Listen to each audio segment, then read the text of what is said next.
Santé et sécurité le podcast. Ambulancier, chapitre 12, SMUR.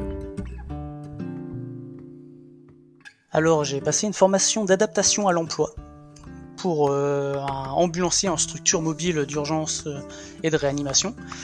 C'est un diplôme que j'ai passé après avoir quitté mon poste d'ambulancier SMUR. Et j'ai exercé quelques années dans un SMUR périphérique. Poste très enrichissant, on voit énormément de choses, mais une activité très réduite.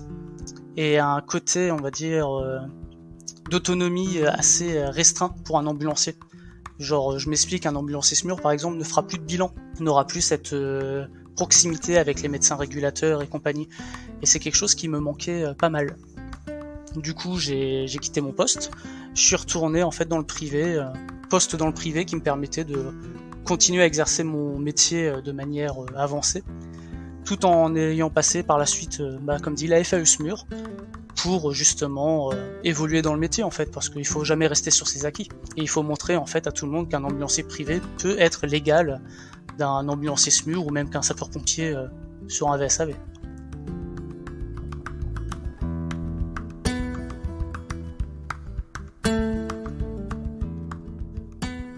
Après, c'est toujours très SMUR dépendant.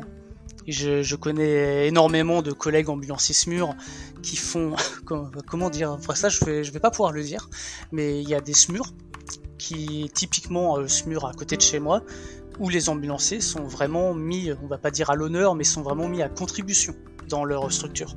Ils vont s'occuper de tout ce qui est paperasse, ils vont gérer vraiment leur véhicule de A à Z. Tout ce qui est formation, ils vont se gérer eux-mêmes. Pareil en intervention, ils vont avoir une autonomie que certaines autres structures en fait ne permettent pas. Mais comme dit, c'est SMUR dépendant.